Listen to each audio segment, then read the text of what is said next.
Hello everybody, welcome back to yet another episode of Life Stories. My name is Trent, and as you may have guessed, we got some more stories today coming in from Reddit/idontworkherelady. So, without further ado, let's get this started. Our first story is titled, "Stop calling us at 4 in the morning to let us know you can't make it to work today." Background and context. Around 20 years ago, my wife and I were newlyweds. We were attending university and decided to get married at the end of October. This is a story for another time/sub, as I took a physical chemistry exam the Monday after our wedding.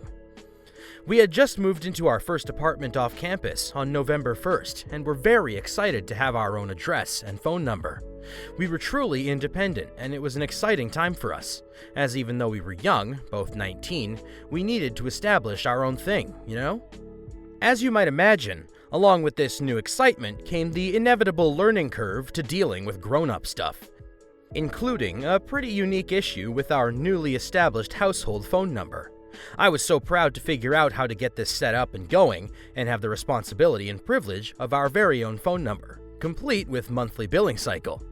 This was back in the time when cell phones were a major vehicle modification project, and caller ID was not quite in existence yet.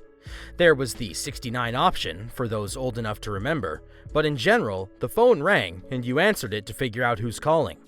As well, things weren't programmable then, and the only way to stop a ring through is to take it off the hook, which led to an annoying tone emanating from the phone.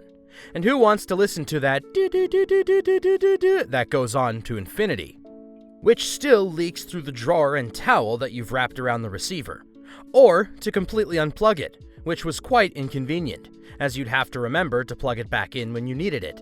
And this is why perhaps this story could only originate during that kind of time. Being university students, we did not tend to be early birds. As in general, our earliest class started at 9 a.m., and we lived right on the border of our small university. You could walk across campus in 10 minutes easily.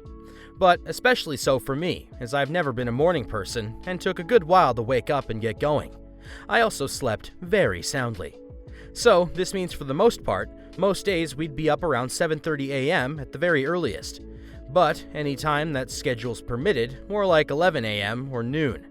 Man, just thinking about this now makes me shiver, as I can't imagine sleeping past 8 a.m. now, but I digress. On to the main event.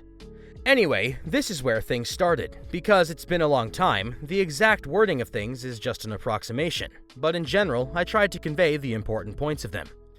A couple days after we had a functioning phone and were attending the end of the fall semester at university, the early morning phone calls began, like 4 to 5 a.m. phone calls. For our set, the amazing new independent symbol of a corded cheap plastic phone is sitting on a small table at my side of the bed, stage left, in a tiny room in a tiny apartment in the far-flung reaches of the landscape. The phone rings. Me, being groggy and unaware, started rolling around. My wife poked me. "Get that." I pick up the phone. Hello? The voice of some lady over the phone says, "I can't make it to work today. My kid's not feeling well." Me, with fog in my brain and sore ribs from the poking, "Okay." Click. The phone turned off. "What was that?" my wife asked me. But I had drifted off again. Silence, save for a deep, drifting off to sleep breath that isn't quite a snore. The next day, I realized what I'd done. My wife and I laughed about this a bit, but also felt bad and wondered, whatever happened to the person who just took a day off work without really calling in? Had whoever she intended to call reached out to her eventually? Did she get in trouble? Oops. Well, we lived in Minnesota then, and November often brings snowfall. We lived in the wind capital of the state, so with snow followed drifts and whiteout conditions, where you couldn't see across the street and certainly could not safely drive. As well, it's important to understand that in the small town of southwestern Minnesota where we lived, things are very rural. As in, the town has around 13,000 people that live there, and that's the big city. They had a full-fledged university. Most of the surrounding towns in the next 50 miles or so have around a couple hundred people at most. Because of the outsized influence of the big city, people often drove from other towns to work at our booming metropolis's industrial furnaces. The main irons in this sweltering fire were food packing plants, as we did have a rail yard connected to the Twin Cities and other places. How fancy!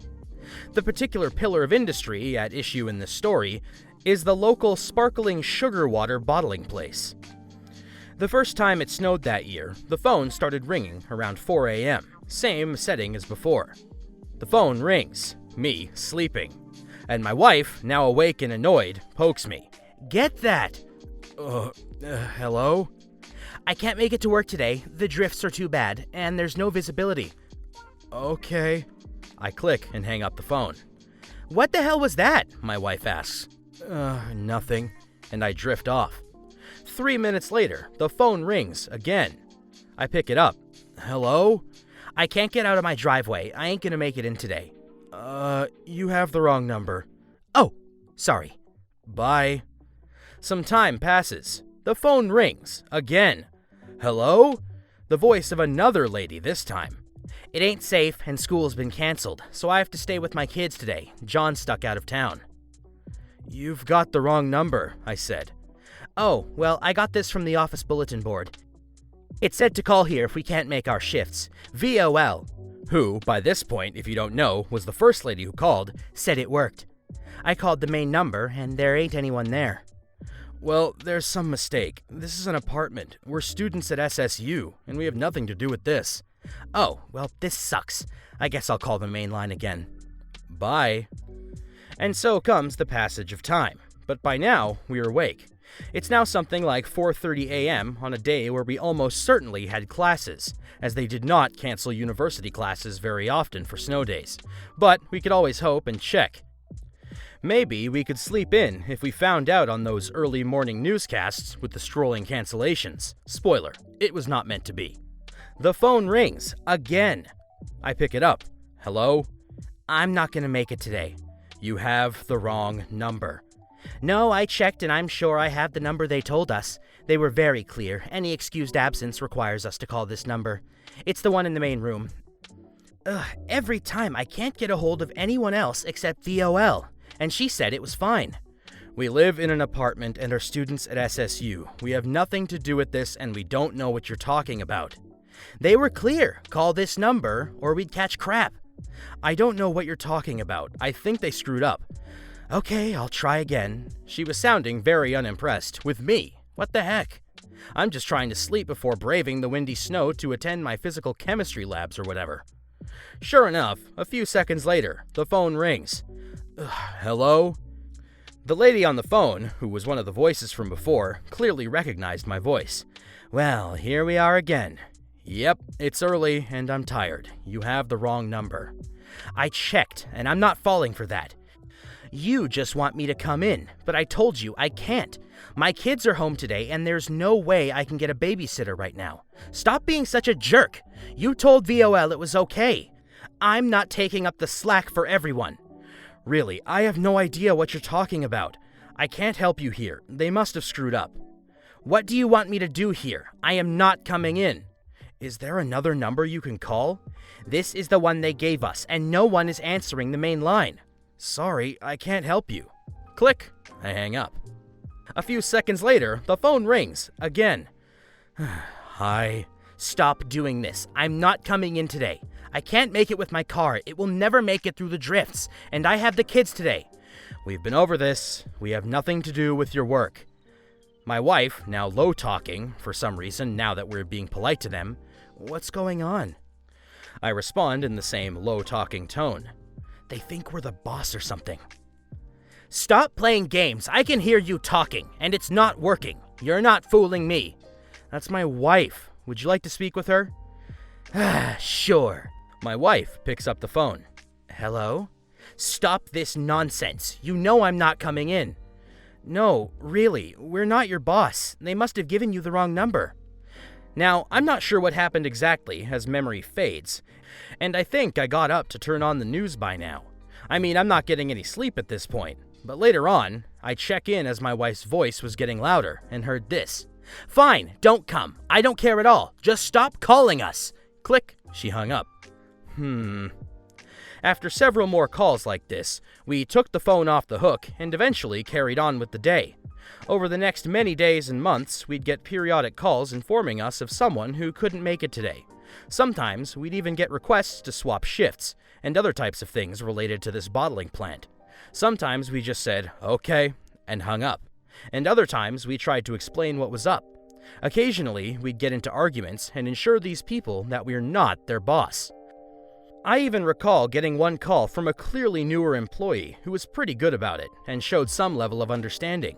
I think he even told me or my wife that he had even heard about the call-in issues, that it was perceived as some kind of attempt to stop people from being able to call in without catching crap and getting docked in pay or something. The aftermath. I believe it was early the following year, a couple months later, when we received a call from someone who was a manager at Viking Bottling Company that asked my wife if we've been telling people it was okay to miss work. Well, yes, Mr. Manager, we have, and we've been trying to explain things, but there are several very persistent employees who just won't seem to understand. He was not quite understanding and seemed, if anything, angry with us, but I suspect he was upset because the reports he'd been getting of, "I swear I called in," were true, and now he had a giant mess to clean up. Turns out, our newly issued phone number, the one that meant so much to us, had two numbers transposed to their office number, and someone had posted our number on the bulletin board. After the error was corrected, we got a couple calls now and then, and it was less of an issue. But we experienced a few months of early morning calls that taught us the value of clear communication and follow-up exploration when things don't make sense. I still think about those times when I just granted people a day off because I was too tired and incoherent to realize what was going on, and get a smile on my face. If you made it this far, thanks, and have a great day off work for me. This ain't the first story like this that I've heard, I swear. These horror stories about overlapping numbers and stuff, ugh, I would not be able to deal with getting up that early so much. Anyway, with that out of the way, ladies and gentlemen, we are all out of time for today's episode, so I want to thank you guys so much for tuning in to another episode of Life Stories. You know how this goes. Don't forget to like, comment, and subscribe so the Reddit content we got cooking up doesn't get missed by you, and I hope to see you guys soon.